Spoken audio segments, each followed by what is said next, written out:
Olá, turma. Boa tarde. Como estão vocês? O nosso tema, o nosso assunto hoje é análise de política externa. Nós vamos tratar de temas importantes e referentes a essa área da análise de política externa, que consideramos uma sub-área da teoria das relações internacionais. Serão três temas iniciais, e o primeiro deles envolve o papel ou os papéis dos poderes legislativo e executivo no tocante à formulação da política externa brasileira. A nossa aula 1 vai tratar dos papéis dos poderes executivo e legislativo no processo decisório de formulação da política externa brasileira.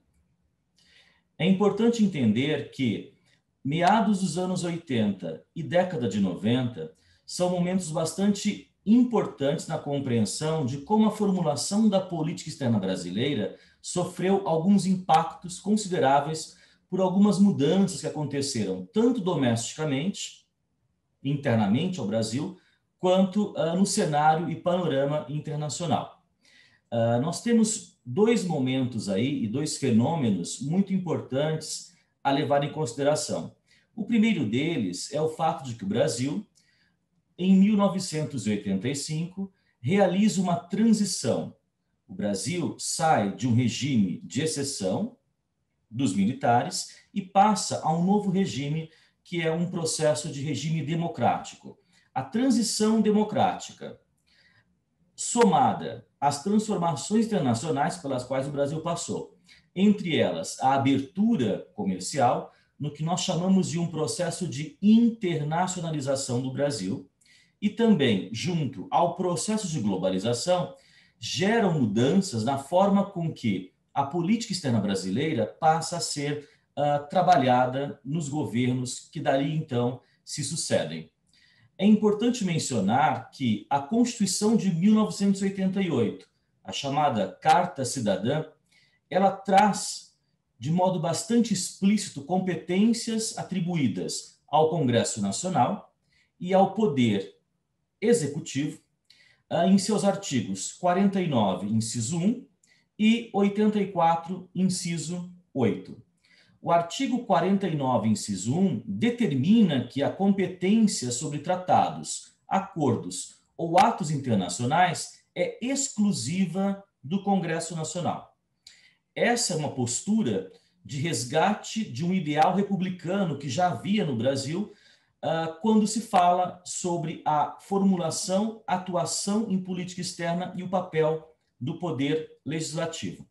Já o artigo 84, inciso 8, ele determina que é competência privativa e, portanto, não mais exclusiva, do presidente da República a celebração de tratados, convenções e atos internacionais.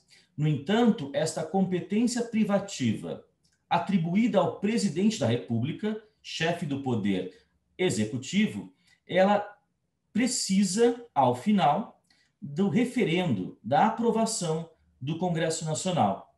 Dessa forma, nós compreendemos que a formulação da política externa brasileira, a partir desse momento em que nós vivemos uma nova situação de democracia no Brasil, ela tem esses dois poderes, o Congresso Nacional e o presidente da República, representando o poder executivo, como duas estruturas, duas bases fundantes na formulação da política externa.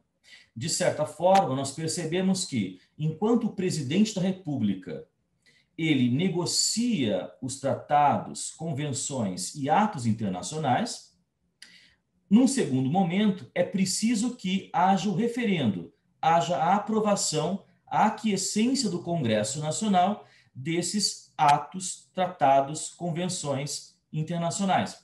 Portanto, a atuação do Congresso Nacional acaba sendo marcadamente ex post, acontecendo depois que ocorre a celebração de um acordo, de um ato ou de um tratado internacional pelo presidente da República.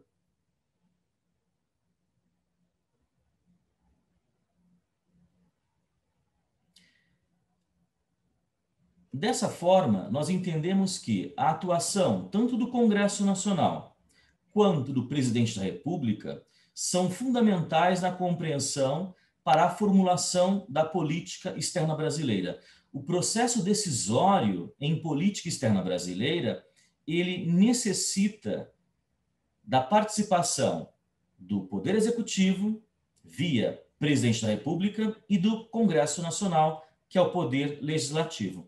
Dessa forma, nós percebemos que aquela separação teórica que durante muito tempo vigorou entre a política interna e a política externa, ela se mostra artificial. E por que isso? Porque a participação do Congresso Nacional, um elemento marcadamente interno, se torna necessária para que qualquer tipo de negociação feita pela Presidência da República possa ser internalizada e atingir cada um de nós aqui no Brasil. Portanto, abre-se um debate no Brasil, a partir dos anos 90, a respeito da compatibilidade entre instituições democráticas e a política externa brasileira. É importante entender que esse processo de integração da economia brasileira e o processo de redemocratização do país ampliam as consequências chamadas de distributivas da política externa no ambiente doméstico brasileiro. Dessa forma, nós vamos ver com grande frequência, a partir desse momento, o quê? Uma situação de politização da política externa. A política externa, que até então era bastante vista como algo distante da população, dos cidadãos e das pessoas que estão aqui no Brasil, ela acaba se transformando efetivamente em política pública, de tal sorte que alguns dos temas se tornam tão sensíveis em função dos impactos causados no ambiente doméstico, que isso vai gerar um processo de politização da política externa. Dessa forma, vários grupos de interesse, vários elementos internos ao Brasil, né, vão passar o quê? A disputar espaço e a tentar, de alguma forma, influenciar os rumos do processo de formulação de política externa no Brasil. Aquilo que era uma situação de insulamento, de encapsulamento do processo decisório em política externa, passa agora a precisar, de alguma forma, dialogar com a sociedade brasileira, com os grupos de interesse organizados no Brasil e com todos os elementos que compõem a nossa sociedade. De tal forma que é preciso passar a compreender como se dá essa compatibilidade entre as instituições democráticas e a política externa brasileira. O papel do Congresso Nacional, apesar de ainda hoje aparentemente marginal, tão somente aprovando, referendando ex post, depois de negociado um acordo, esse acordo, ele se torna cada vez mais fundamental. Não nos esqueçamos do fato de que a Constituição brasileira de 1988 dá ao Congresso Nacional um poder bastante amplo na formulação das políticas públicas. E a política externa do nosso país, ela é uma política pública. Portanto, abre-se um espaço maior para que o Congresso Nacional e os grupos de interesse passem a participar desse processo de formulação de política externa no Brasil.